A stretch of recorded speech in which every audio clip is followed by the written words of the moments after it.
Ahli keluarga dan jiran tetangga mereka akan memukul jenazah yang dah mati.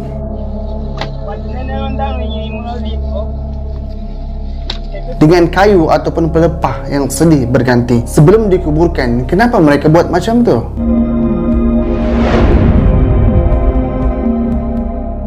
Assalamualaikum warahmatullahi wabarakatuh. Bagi yang belum subscribe, saya Hashim. Bagi yang dah subscribe, terima kasih. Sahabat semua, apa khabar? Semoga sihat selalu dan diberikan kebaikan dunia dan akhirat. Amin ya rabbal alamin. Hari ini saya nak share mengenai satu adat budaya salah satu suku di Afrika, yang mana sebelum mayat seseorang dikebumikan, ia akan dipukul dahulu dengan kayu sambil disaksikan oleh ahli keluarganya.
Antara sebab mereka memukul mayat tersebut adalah kerana mayat itu sewaktu hidupnya dia memiliki hutang, dan hutang itu belum dia bayar sehinggalah dia mati. Maka orang-orang yang memberikan hutang kepadanya akan memukul mayat tersebut. Secara ringkasnya, mereka pukul sebab mayat itu tak bayar hutang lagi, dan ia dilakukan silih berganti sehinggalah selesai, barulah mayat tersebut dikebumikan. Dan perkara ini dilakukan oleh sebilangan kecil suku di Afrika.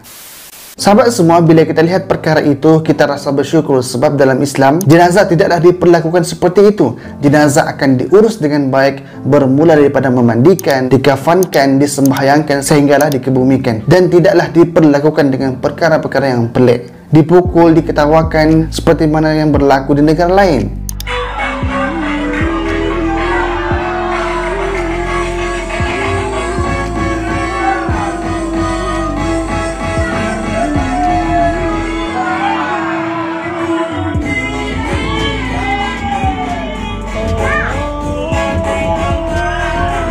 Namun kena ingat, kalau suku di Afrika memukul mayat sebelum dikebumikan akan dapat melunaskan hutangnya, maka dalam Islam sesiapa yang ada hutang akan dibawa sehingga mati dan akan diperhitungkan di padang mahsyar. Sahabat semua, pesan kepada diri saya sendiri dan kepada semua, hutang adalah perkara yang besar, sebab jika seseorang syahid di jalan Allah tetapi tidak membayar hutangnya, pasti tidak akan dimasukkan ke dalam syurga. Ia sangkut disebabkan hutang, sebagaimana sabda Rasulullah yang bermaksud dalam urusan hutang, demi zat yang menggenggam jiwa Muhammad, seandainya seseorang terbunuh di jalan Allah, kemudian hidup lagi, kemudian terbunuh lagi di jalan Allah, kemudian hidup lagi, kemudian terbunuh lagi di jalan Allah, kemudian hidup lagi, tetapi ia memiliki tanggungan hutang, maka ia tidak akan masuk ke syurga sampai membayar hutangnya. Dan Rasulullah juga mengingatkan kita bahawa mereka yang punya hutang kenalah bayar dan bersungguh-sungguh nak bayar. Bukannya orang yang nak menagih hutang pula merasa malu nak duit dia balik, disebabkan penghutang itu memberikan 1000 alasan, dan perkara ini sebenarnya kita boleh rasai itu yang berlaku, dan hutang ini boleh memutuskan silaturahim antara keluarga dan juga kawan. Maka jika ada hutang, niat dan berusahalah untuk bayar, kerana Allah akan memberikan kita rezeki yang lebih jika kita ada niat dan usaha untuk membayarnya. Sebagaimana sabda Rasulullah SAW yang bermaksud, barang siapa yang berhutang dan berniat untuk membayar namun dilanda kesulitan sehinggalah ia tidak mampu melunasinya, maka Allah akan memberikannya keberkatan dalam harta dan membantunya keluar daripada kesulitan yang ia alami. Dan ia juga disebutkan di dalam Al-Quran sebagaimana firman Allah Subhanahu wa Ta'ala yang bermaksud, dan orang-orang yang berhutang hendaklah mereka membayar hutangnya dengan cara yang baik. Jika mereka berbuat baik, maka mereka akan mendapatkan balasan yang lebih baik lagi, dan mereka tidak akan merasa takut dan tidak akan bersedih hati.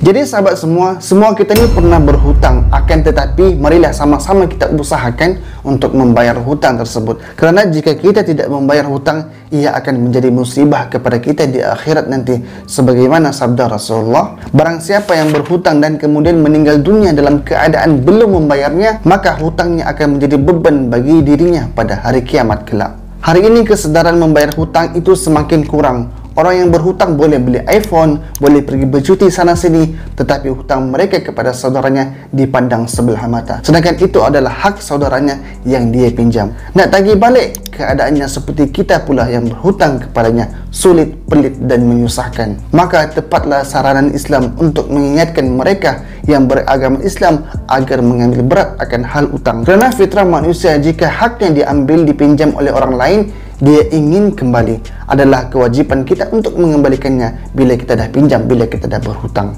Sahabat semua, saya punya hutang, sahabat semua juga punya hutang. Marilah kita niat agar dapat melunaskan segala hutang yang kita ada. Semoga Allah memberikan rezeki yang luas kepada kita. Allah memudahkan segala usaha kerja keras kita untuk membayar apa yang perlu kita bayar. Jadinya video di Afrika itu menjadi pengajaran kepada kita semua bahawa hutang ini antara manusia dengan manusia, dan perkara itu perlu diselesaikan di antara manusia. Kerana jika tidak diselesaikan semasa hayatnya, maka ia akan dibawa kepada kematiannya, yaitu pada alam akhirat. Jadi sama-sama kita beringat, sama-sama kita untuk cuba membayar hutang yang kita ada. Jadi cukup sekitar itu saya, semoga mendapat pengajaran dan ibrah. Jika video ini bermanfaat, share sekarang. Assalamualaikum warahmatullahi wabarakatuh.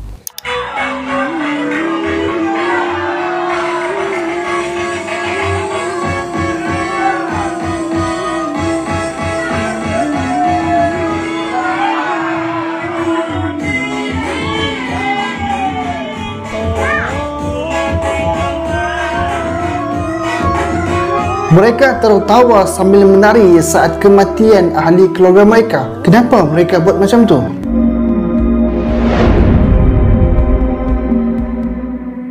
Assalamualaikum warahmatullahi wabarakatuh. Bagi yang belum subscribe, saya Hashim. Bagi yang dah subscribe, terima kasih. Saya harap sahabat semua yang berada di luar sana sihat walafiat dan dipermudahkan segala urusan dan dimurahkan rezeki.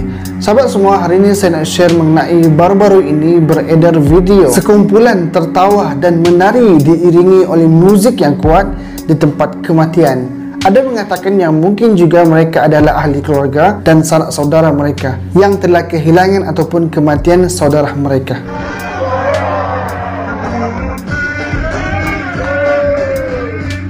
Dan ada yang mengatakan apa yang mereka lakukan itu juga mungkin permintaan terakhir si mati tadi. Dan bila kita tengok daripada lagu dan juga tempat tu, seolah-olah ia menggambarkan keadaan itu berlaku di Indonesia. Tapi tak pasti lagi sebenarnya yang berlaku dekat mana. Sahabat semua, kematian tidak akan terlepas bagi setiap jiwa yang hidup dalam dunia ini. Kerana setiap jiwa akan mati, dan setiap kematian bagi sebuah keluarga pasti akan membawa kesedihan, duka cita dan segala perkara-perkara yang sedih. Tapi berbeza pula dengan video yang kita tengok tadi.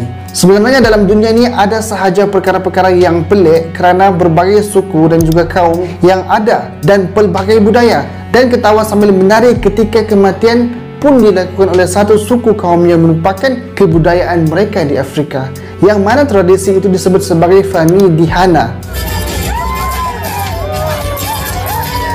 yang dilakukan oleh suku Merina di daerah Hauts Politics. Selain mereka mentertawakan dan menari ketika kematian, mereka juga mengadakan upacara, iaitu menggali kubur dan mengambil kembali tulang-tulang untuk dikumpul, dan diadakan sambutan tari-menari dan ketawa bersama sekali lagi. Mereka buat macam tu seperti keluarga yang telah lama tidak bersua kini dapat bersama kembali. Dan acara yang mereka lakukan ini sebenarnya mereka buat sekali dalam tempoh 5 tahun. Lepas tu diorang akan kuburkan kembali, dan 5 tahun akan datang mereka akan buka lagi balik. Mereka akan gali kembali dan ambil tulang belulang, bersihkan, dan kemudian mereka akan sama-sama membuat majlis lagi.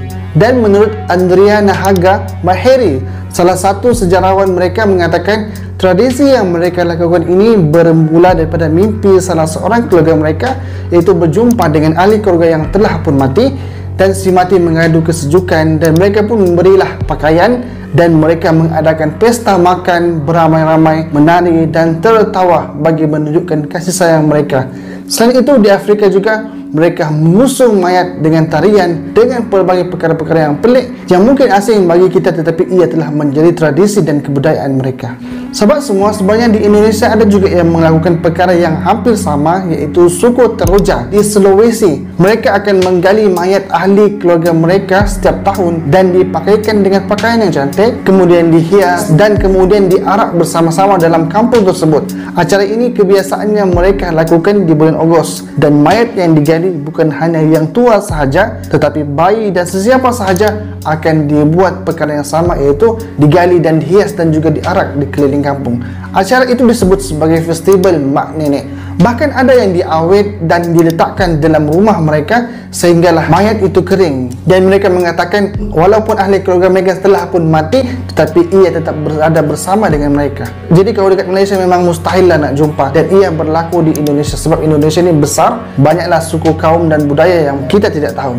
Bagi yang tak biasa mungkin perkara ini agak seram, tetapi bagi mereka itulah perkara biasa, tradisi dan kebudayaan mereka. Sahabat semua, dalam Islam kematian adalah akhir hidup seseorang daripada dunia yang sementara. Yang hanya dibawa adalah bekal amalan yang telah ia lakukan di dalam dunia ini. Dan bila kematian seseorang, maka jenazah akan dimandikan, dikafankan, disembahyangkan dan juga dikebumikan. Tidaklah lagi digali dan diambil tulang belulang mereka seperti suku-suku yang lain. Dan dalam Islam pun kita diajar adab daripada bangun tidur sampailah tidur kembali, masuk tandas dan sebagainya. Dan ketika kematian salah seorang ahli keluarga kita, Rasulullah pun mengajar kita adab dan melarang untuk terjerit-jerit, mengoyak rabak baju dan sebagainya, perkara-perkara yang pelik. Apatah lagi ketawa dan menari dengan muzik yang kuat. Sebagaimana sabda Rasulullah, "Ithnatani fin nas huma bihim kufr, at-ta'nu fin nasab wan niyahatu 'alal mayit." Yang bermaksud dua perbuatan pada manusia yang keduanya adalah perbuatan orang kafir, iaitu menghina pada keturunan dan juga berteriak ke atas mayat.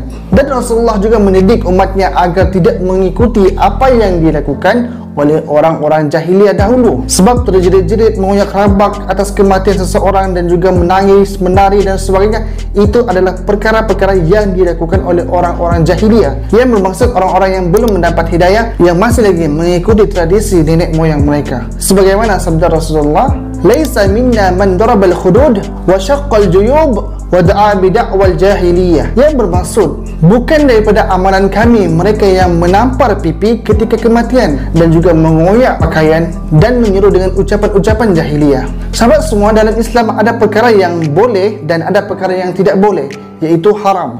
Ulama telah pun bersepakat perbuatan meraung, koyakkan baju, berkata dengan perkataan yang tidak elok ketika kematian seseorang adalah haram. Oleh kerana itu wajib atau siapa yang melihat akan meratap atau berteriak ketika berlaku kematian, maka wajiblah ke atasnya untuk melarang perbuatan tersebut kerana ia adalah haram dan dilaknat. Sahabat semua, menangis ketika kematian ahli keluarga adalah harus kerana Rasulullah juga menitiskan air mata saat kematian anaknya yang bernama Ibrahim, kerana ia adalah fitrah manusia yang bersedih ketika kehilangan seseorang yang disayangi, tapi tidaklah berlebihan seperti mana yang dilarang oleh Rasulullah tadi. Sahabat semua, kematian tidak akan terlepas daripada kita meskipun kita bersembunyi di sebalik benteng besi yang kokoh, yang kuat. Kematian tetap akan datang menemui kita. Sebagaimana firman Allah Subhanahu wa taala, "Aynama takunu yudrikkumul maut walau kuntum fi burujin musyayyadah." Yang bermaksud di mana sahaja kamu berada, kematian akan mendapatkan kamu, akan datang kepada kamu sekalipun kamu berada di dalam benteng yang tinggi lagi kokoh. Kita tidak dapat lari daripada kematian. Lihatlah orang yang hebat dahulu seperti Fir'aun, Namrud, Hitler, Mustafa Kamal, Atatürk pun dah mati. Kekayaan, pangkat, kemewahan, jawatan yang mereka pegang pun hanyalah sementara. Semuanya mereka tinggalkan, tidaklah dibawa sampai ke mati.